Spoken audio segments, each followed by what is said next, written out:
Hello दोस्तों, कैसे हैं आप लोग। बहुत से बच्चे जो है वो यहाँ पर बोल रहे थे कि इकोनॉमिक्स में आपने 1 मार्क के क्वेश्चन करवा दिए, 3 मार्क के क्वेश्चन करवा दिए, ऑब्जेक्टिव क्वेश्चन भी करवा दिए और डिस्क्रिप्टिव क्वेश्चन भी करवा दिए। तो आज जो है वो हम डिस्कस करेंगे बच्चों इमेज बेस्ड क्वेश्चन, राइट। तो जैसे कि मैंने आप लोगों को प्रॉमिस करा था कि इमेज बेस्ड क्वेश्चन जो है वो भी यहाँ पर आपके सीबीएसई के पेपर में पूछे जाते हैं, कभी 5 मार्क के, कभी 4 मार्क के, तो कभी 6 मार्क के। तो यहाँ पर आज जो है वो यहाँ पर हम डिस्कस करेंगे। तो आपको एक इमेज को देखकर बच्चों इंटरप्रेट करना होगा, एक इमेज को देखकर इंटरप्रेट करना होगा कि ये इमेज आपसे क्या कहना चाहती है, राइट। तो सबसे पहले इमेज पर आते हैं बच्चों। अब ये इमेज जो है आप देखोगे तो यहाँ पर देख रहे हैं कि people are trying to support the planet, people are using solar energy to generate power, people are using natural substances to cultivate the crops, right। तो ये एक्चुअली जो है यहाँ पर ये क्या दर्शा रहा है, this is talking about sustainable development. This is actually बच्चों टॉकिंग अबाउट सस्टेनेबल डेवलपमेंट। तो यही चीज जो है वो आपको यहाँ पर समझनी है। अगर ये है कि आपसे पूछा जाए कि ये इमेज क्या कहना चाहती है, व्हाट डज इट सिग्निफाई, तो बच्चों आपको सिंपली यही बताना है कि ये पिक्चर जो है, this picture is signifying the need of the sustainable development in our country. फिर आप सस्टेनेबल डेवलपमेंट को डिफाइन करोगे, that sustainable development is the method to conserve the resources of our planet in such a manner that we are not compromising on the needs of the future generation। and आप example बताओगे कि use of natural fertilizers such as cow dung, cow urine, and we can also use the animal fecal matter।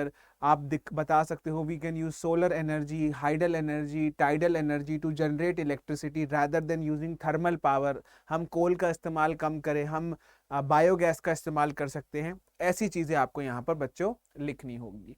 चलो अब हम second पर आ जाते हैं बच्चों। सेकंड पर हमें क्या नजर आ रहा है, एक पोलर बियर जो है वो यहाँ पर एक आइस के रेजिड्यू के ऊपर खड़ा हुआ है। अब यहाँ पर ये जो चीज हो रही है ना बच्चों, ये चीज जो है वो किसी एक बड़े कारण की वजह से हो रही है, और वो बड़ा कारण है बच्चों ग्लोबल वार्मिंग। लेकिन ग्लोबल वार्मिंग की वजह से क्या हो रहा है, इसमें एक इशू नहीं है बच्चों, ये ग्लोबल वार्मिंग की वजह से हो रहा है बच्चों मेल्टिंग ऑफ ग्लेशियर्स। और मेल्टिंग ऑफ ग्लेशियर्स की वजह से हम देख रहे हैं क्या दिक्कत आ रही है, लॉस ऑफ हैबिटेट।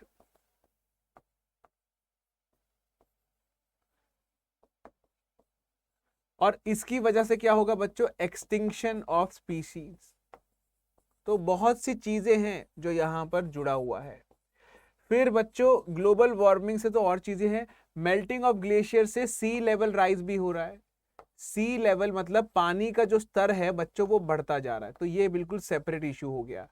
तो ऐसे तरीके से आप एक माइंड मैप बना सकते हो, जिससे एग्जामिनर जो कहेगा यार ये तो बंदा बहुत ही मतलब जो है वो डीप लेवल से पढ़ाई कर कर आया है, इसको जो है हमें फुल मार्क्स देने चाहिए, राइट। वो इतना खुश हो जाएगा कि बाकी सब में भी आपको मार्क्स अच्छे दे देगा। तो इसी तरीके से बच्चों आपको जो है ना वो अपना दिमाग इसी तरीके से चलाना है।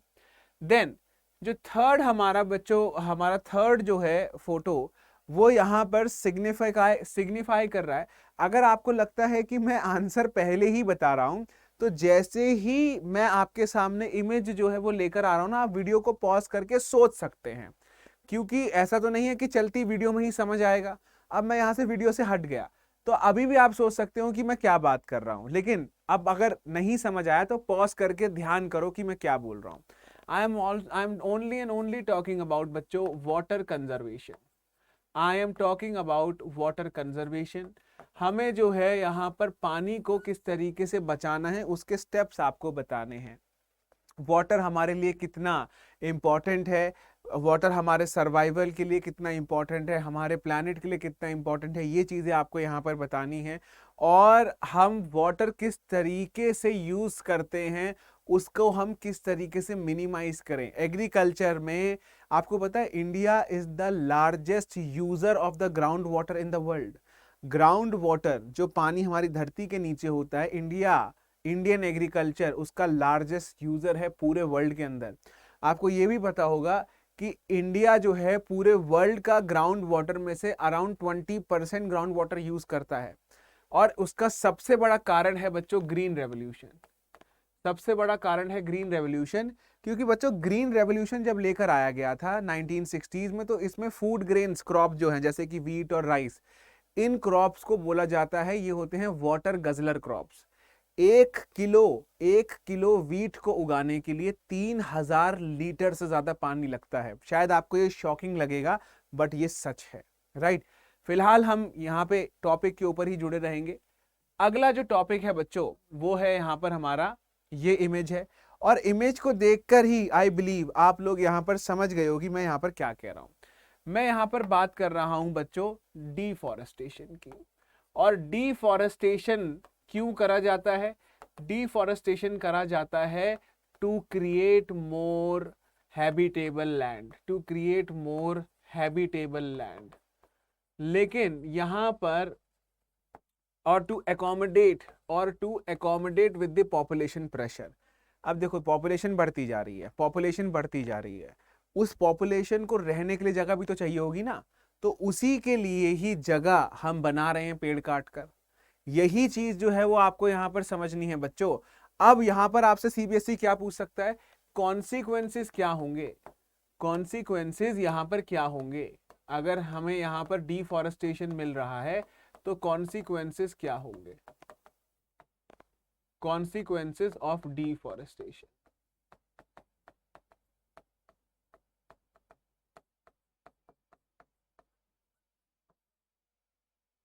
राइट। तो आपको यही चीज जो है तो सबसे पहले यहां पर होगा बच्चों सॉइल इरोजन। सबसे प्रॉब्लम होगी सॉइल इरोजन। फिर सॉइल इरोजन के बाद जो फर्टिलिटी ऑफ द सॉइल है will come down, fertility level of soil will come down, will decrease. Third होगा बच्चों जब भी डिफॉरेस्टेशन के बाद आते हैं फ्लड। बताऊं क्यों? अब जैसे यहां पर बारिश हुई बच्चों, बारिश होने के बाद जो पानी है ना, वो पेड़ की जो जड़ होती है वो जड़ उस पानी को सोख लेती है। वाटर जो है it is absorbed by the soil, और सॉइल जो है वो लूज नहीं है क्योंकि रूट्स ने सॉइल को पकड़ रखा है। जो पेड़ की जड़ है उसने सॉइल को जकड़ के रखा हुआ है। लेकिन अब पेड़ ही नहीं है तो सॉइल ढीली पड़ गई। तो क्या होगा? जैसे ही पानी आएगा वो सॉइल भी वहां से टॉप लेयर रिमूव हो जाएगी, तो सॉइल इरोजन भी हो गया और फ्लड आना अब आसान हो गया, क्योंकि जो वाटर है वो एब्जॉर्ब भी नहीं होगा, जो वाटर है वो एब्जॉर्ब भी नहीं होगा। तो जहां पर भी आपको डिफॉरेस्टेशन नजर आएगा वहां पर एक ये है। फिर जब जैसे ही आप पेड़ काटोगे, आपको जैसे ये बहुत बार बहुत बच्चों ने या किसी टीचर ने आपको बताया होगा कि the moment we plant the tree we are actually contributing more in contributing more कि ऑक्सीजन प्रोड्यूस हो गई अब, राइट। आपको ये भी पता होगा एक हम बोलते हैं यहाँ पर, ये जो है ना वो कार्बन को एब्जॉर्ब करते हैं, मतलब कार्बन डाइऑक्साइड को हमारा जो पेड़ है वो एब्जॉर्ब कर रहा है। और आपको पता है कि कार्बन डाइऑक्साइड एक ग्रीन हाउस गैस है। तो इसका मतलब क्या है बच्चों कि अगर ज्यादा कार्बन होगा तो ज्यादा गर्मी भी होगी, लेकिन पेड़ जो है वो उस कार्बन को एब्जॉर्ब कर रहे हैं। मतलब पेड़ हमारे ग्लोबल वार्मिंग को किसी ना किसी तरीके से मिनिमाइज कर सकते हैं। लेकिन आपको एक चीज नहीं पता, और वो चीज ये है बच्चों कि जैसे ही आप पेड़ को काटोगे, जो भी कार्बन उसने एब्जॉर्ब कर रखा था, जो भी कार्बन उसने एब्जॉर्ब कर रखा था, वो सारा का सारा कार्बन अब एटमॉस्फेयर में रिलीज हो जाएगा। So more carbon will be released into the atmosphere the moment we are going to cut down the tree. The moment we are going to cut down the tree, the more carbon is going to be released into the atmosphere. So this is what you need to understand. When you see आप image, तो आपको उसको comprehend करना है, उसके implication, consequence, significance बताना है 3 से 4 पॉइंट के, इससे ज्यादा वो आपसे यहाँ पर expect नहीं कर रहे हैं, right? Then अब नेक्स्ट है, ये ऑलरेडी मैंने आप लोगों के साथ सेशन में जो है वो यहाँ पर डिस्कस करा था। ये जो है बच्चों ये बात कर रहा है पॉपुलेशन एक्सप्लोजन के बारे में। तो पॉपुलेशन एक्सप्लोजन अगर मैं बात करूं तो आप यहाँ पर चाइना का भी एग्जांपल दे सकते हो कि 1970 में बच्चों 1970 में चाइना में क्या हुआ? पॉपुलेशन एक्सप्लोजन हुआ, और इसी के लिए वो क्या लेकर आए, one child norm, right. India जो है वो कभी भी ऐसा नहीं लेकर आया, तभी इंडिया जो है वो फर्स्ट नंबर पर आ गया है। और ये जो है ये बता रहा है, तो आपको बताना है कि हम पॉपुलेशन को कैसे कम कर सकते हैं। जैसे जैसे आपको नजर आएगा पीपल ज़्यादा लिटरेट होंगे, they will get to understand that more population is going to be a burden for us, so they will try to bring down the fertility rate. तो आप अगर केरला में देखोगे बच्चों, तो केरला में अक्सर आपको नज़र क्या आएगा, केरला में नज़र आएगा कि फर्टिलिटी रेट जो है वो काफ़ी कम है as compare to UP and Bihar. Uttar Pradesh और बिहार में आज भी फर्टिलिटी रेट 2.2 से ऊपर है, यानी कि every woman is at least giving birth to 2 to 3 child. लेकिन केरला में जो बर्थ रेट है वो है 1.2 1.5 ऐसे करके है। तो इसीलिए यहाँ पर आप लोगों के लिए इम्पॉर्टेंट है कि जब भी आप किसी इमेज को देख रहे हो, तो आपको यहाँ पर पता होना चाहिए कि ये कोई ना कोई तो टॉपिक रिलेटेड है हमारा एग्जाम से ही। अक्सर सस्टेनेबल डेवलपमेंट से ही क्वेश्चन जो है वो यहाँ पर आपसे पूछा जाएगा, जो आपका इंडियन इकोनॉमिक डेवलपमेंट का चैप्टर है। जनरली सस्टेनेबल डेवलपमेंट से ही क्वेश्चन पूछा जाएगा कि जलती हुई धरती जला दिखा देंगे, तो आपको उसमें ग्रीन हाउस गैसेस से और सोलर एक्टिविटी से रिलेटेड जो है वो चीज़ें मेंशन करनी होगी, राइट।